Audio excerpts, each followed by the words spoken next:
Hi there, welcome to my channel. Today I'm going to change the turbo on the mid-engine Spitfire. As you probably know, the old one had blown. So I've ordered a turbo off eBay, £73, nicknamed China Turbo, so K04 which is an upgrade to my one. The quality looks really good, the components are well made and it seems to be put together really well. Getting the old one off was relatively straightforward. This is one of the bolts that secure it underneath. Once off, there doesn't seem to be that much obvious damage to it. There's nothing obvious on the induction or on the main turbine. And as you can see here, this is a K03S, which is unique to the which I believe was fitted onto the AWT 20 valve 1.8 turbo engines. The new one obviously looks a lot shinier and the impeller is different. Here you can see the old turbine or the compressor on the old one.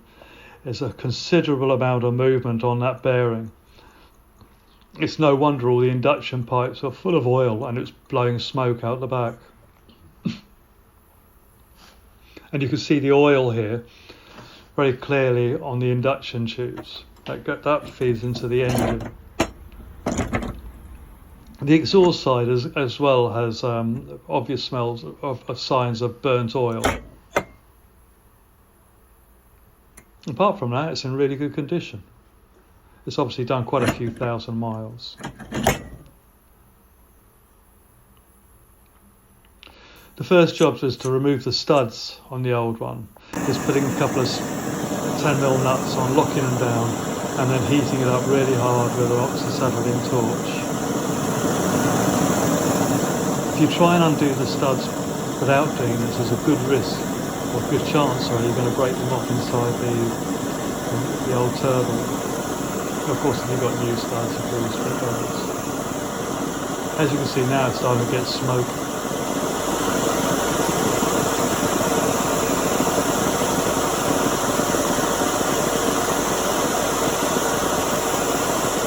Now, it's relatively straightforward and easy just to undo the old ones. Being careful because this is seriously hot. Once they're out, dunk it in water and put it into the new turbo and nip it up nice and tight and then repeat. This has to be done 3 times, obviously there's 3 studs.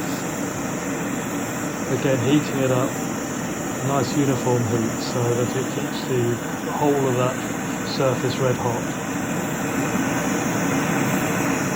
Make sure you've got the turbo clamped nicely in the device, otherwise there's a good chance we don't undo it, it's going to fall out.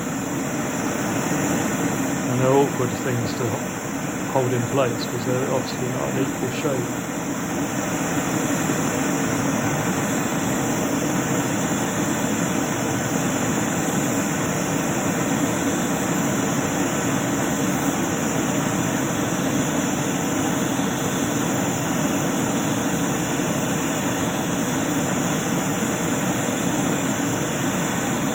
Obviously, depending on how hot your torch is how long it's going to take to get this thing hot enough so it undoes without any stress to the studs.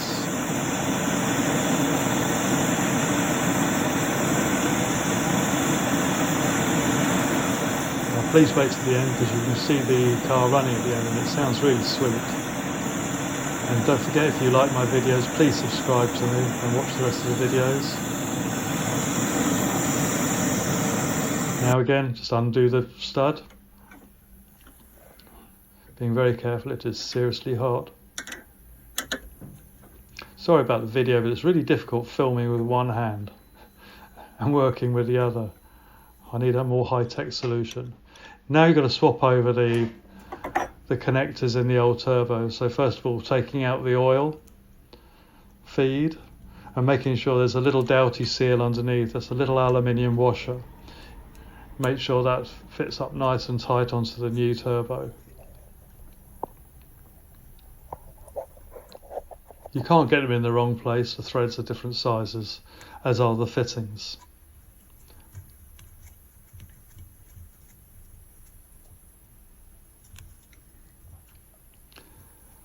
and repeat on the water.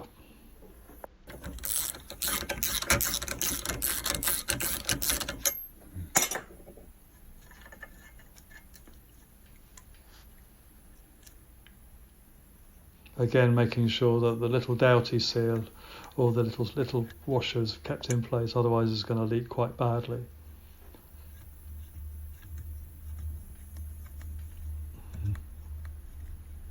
Now it needs to be fitted into the car. Just double check, make sure there's nothing left on the L turbo, and I'll fit it. Fitting it was quite tricky. The turbo I found it easier to fit the coolant and the oil drains first, and then mate it up onto the exhaust and onto the manifold. It didn't quite fit as I was hoping. It wasn't quite aligned, there was a small gap, but eventually after some persuasion it did go in. Make sure you secure all the vacuum tubes, all the induction tubes, and then fire it up. I ran the car quite gently to start with to make sure there's a good oil supply into the engine and into the turbo.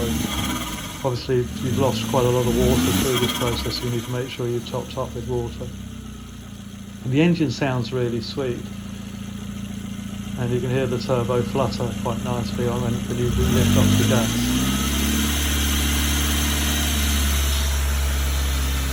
No obvious leaks, there's no obvious air locks or air leaks in the induction, so everything was bolted down quite nicely.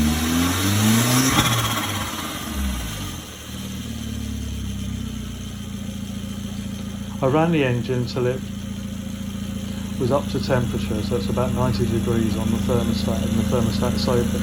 On this car, because the radiators in the front and the engines at the back, it takes quite a long time for coolant to circulate through the whole system.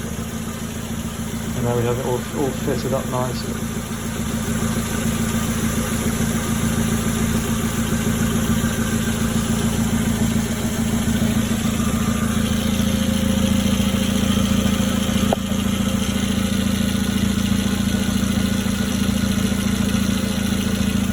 As I said, if you like my videos, please subscribe and watch the rest of them. Somehow or other, I've got to make 250,000 minutes of videos, watches per year. I'm way off that at the moment. So I need your help. Support the mid-engine Spitfire. It is the world's only one as far as I'm aware. Should be a really cool little car. Hopefully they'll just next coming weekend and we'll start finish off the bodywork, rubbing it down and get it ready for primer in a couple of weeks' time. Then I've got to decide what colour to paint it.